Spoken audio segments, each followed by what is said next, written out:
Bismillahirrahmanirrahim. Dear students, welcome to our lecture of data structures and algorithms. हमने last time हमने quick sort का जो algorithm था उसकी कुछ डिटेल्स देखी। आज ये आपके सामने जो स्क्रीन शेयर की गई है वो डेव C++ की एडिटर है, IDE है। इसमें मैंने एक कोड जो है आपके लिए टाइप किया है जो कि क्विक सॉर्ट को का जो है बेसिकली प्रैक्टिकल है।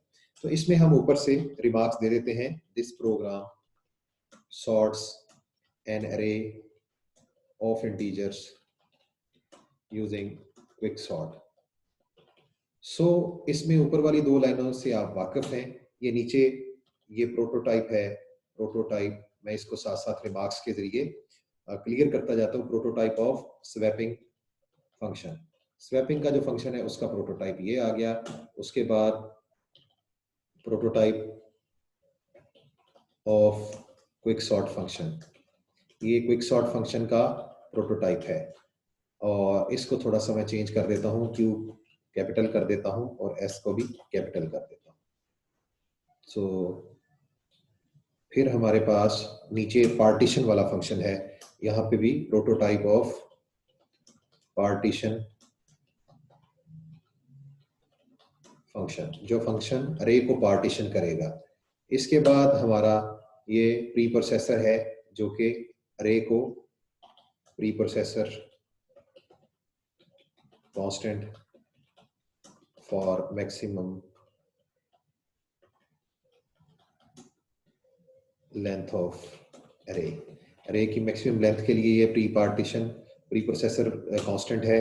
और यहाँ पर global array of integers declared as a global variable, एक ग्लोबल वेरिएबल के तौर पे इसको डिक्लेयर किया गया है।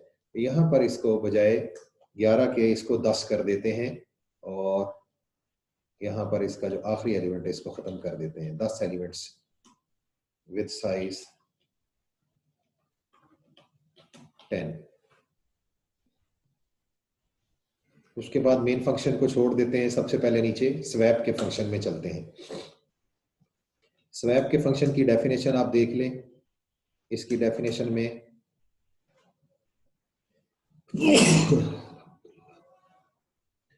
सॉरी फॉर इंटरप्शन, हमने जो स्वैपिंग का फंक्शन है इसकी यहाँ पे मैं रिमार्क्स दे देता हूं। This is the definition of swapping function. यहाँ पर उसको डिफाइन किया गया है। मेन से पहले उसका प्रोटोटाइप था। ये बुनियादी तौर पे तीनों लाइनें जो हैं ये स्वैप कर रही हैं हमारे जो गिवन पैरामीटर्स हैं उनके मुताबिक आपकी अरे के जो एलिमेंट्स हैं। उसके बाद यहाँ पर नीचे डेफिनेशन है क्विक सॉर्ट के फंक्शन की। हम इसको यहाँ पर मैं रिमार्क्स दे देता हूँ। This is the definition of quick sort function. Quick sort function के ये डेफिनेशन है। इसमें वही पिवट का एक इंटीजर डिक्लेयर करवाया गया है और यहाँ पर टर्मिनल कंडीशन है कि जब तक लो आई को क्रॉस ना करे। उसके बाद ये यहाँ पे मैं रिमार्क्स दे देता हूँ। Here the decision of the pivot index is being made. यहाँ पर पिवट इंडेक्स का डिसीजन हो रहा है कि किस इंडेक्स से हम अरे को पार्टीशन कर रहे हैं। उसके बाद यहाँ पर ये दो जो लाइनें हैं वो ये कर रही हैं कि quick sort recursively the left half of the array, जो लेफ्ट हाफ है उसको क्विक सॉर्ट किया गया है। रिकर्सिव कॉल है ये। और इससे नीचे भी जो है वो रिकर्सिव कॉल है फॉर राइट हाफ। तो यहाँ पर क्विक सॉर्ट के मैं स्पेलिंग दुरुस्त कर देता हूँ। तो ये क्विक सॉर्ट का फंक्शन यहाँ पे एंड हो गया। उसके बाद पार्टीशन का फंक्शन है। ये पार्टीशन के फंक्शन की यहाँ पे डेफिनेशन है। This is the definition of partition function. Partition जो करेगा अरे को, that decides the pivot index, जो पिवट इंडेक्स को डिसाइड करता है। ठीक है, टर्मिनल कंडीशन यही है, loop until left does not cross the right, तो उस वक्त तक लूप होगा। और यहां पर ये जो एक्स्ट्रा है इसको मैं यहां से खत्म कर देता हूं। सो ये लूप हो रहा है, तो यहां पर ये वाला लूप जो है, this loop compares the elements of अरे of left half of the array, left half of the array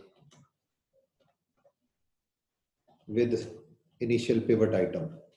initial जो पिवट आइटम है उसके साथ ये कंपेयर करता है, और जो नीचे वाला है वो राइट हाफ को कंपेयर करता है,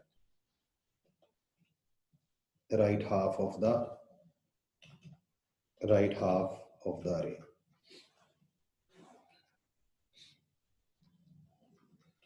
इसमें कंडीशन ये है, it keeps on incrementing the index until the members in the left half are less than or equal to the pivot।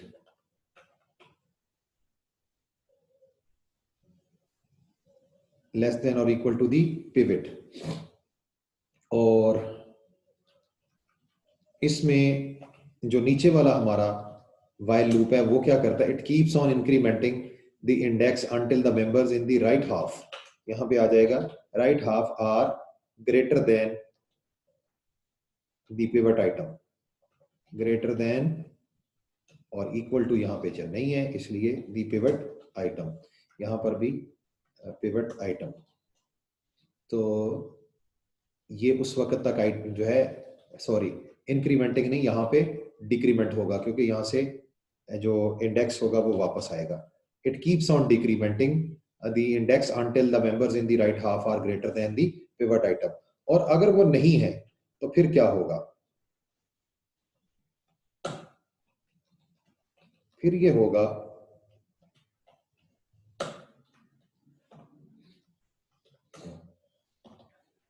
if any such element is found that is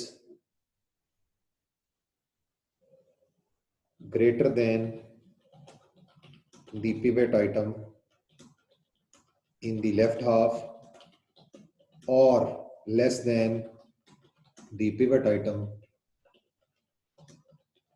in the right half। अगर कोई ऐसा element आपको मिल जाए जो कि left half में pivot item से बड़ा और जो राइट हाफ है उसमें पिवट आइटम से छोटा हो, then such item should be swapped. तो उसको स्वैप कर दिया जाता है और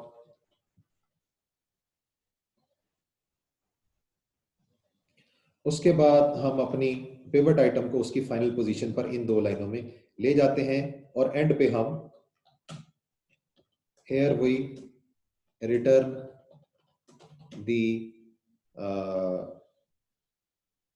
pivot index on which the array shall be partitioned, जिस पर अरे को पार्टीशन किया जाएगा। यहां पर हम रिटर्न की कमांड में वो रिटर्न कर रहे हैं। तो डियर स्टूडेंट्स, इसको हमने लेबल कर लिया, अब हम इसको सेव करते हैं। इसका ऑनलाइन प्रैक्टिकल क्विक सॉर्ट के नाम से इसको सेव कर लेते हैं। तो अब हम चूंकि इसको देख चुके वन बाय वन, तो एग्जीक्यूट मेन्यू में जाके इसको कंपाइल करते हैं। सो यहाँ पर जो सी वाला कहता है ये लाइन, ये कहीं भी डिक्लेयर नहीं है, इसको डिलीट कर देते हैं। और यहाँ पर मेन फंक्शन में तो वही काम हो रहा है कि एक बार हम मेन फंक्शन में इस अरे को अनसॉर्टेड जो है वो प्रिंट करवा रहे हैं, और एक बार क्विक सॉर्ट को यहाँ पर कॉल किया जा रहा है। Quick sort is being called, quick sort को यहाँ कॉल किया जा रहा है, और उसके बाद जो हमारी अरे है उसको प्रिंट करवाया जा रहा है। सो एक बार अनसॉर्टेड और एक बार सॉर्टेड जो अरे है वो प्रिंट करवाई जा रही है। तो हमने यहाँ पर जो टोटल 10 एलिमेंट्स हैं उनको पास करना है। सो इसको सेव करके हम एग्जीक्यूट मेन्यू में जाते हैं, इसको कंपाइल करते हैं। तो ये देखें आप कंपाइलेशन लॉग में ये सक्सेसफुली कंपाइल हो गया। अब हम इसको रन करते हैं। तो इसकी मैं स्क्रीन शेयर कर देता हूँ आउटपुट आपके साथ। ये आउटपुट विंडो शेयर हो गई। ये देखें हमारी जो अरे है ये बेसिकली सॉर्ट हो चुकी है, और इसमें आप देख रहे हैं कि पहले ये अनसॉर्टेड थी, अब ये सॉर्टेड है।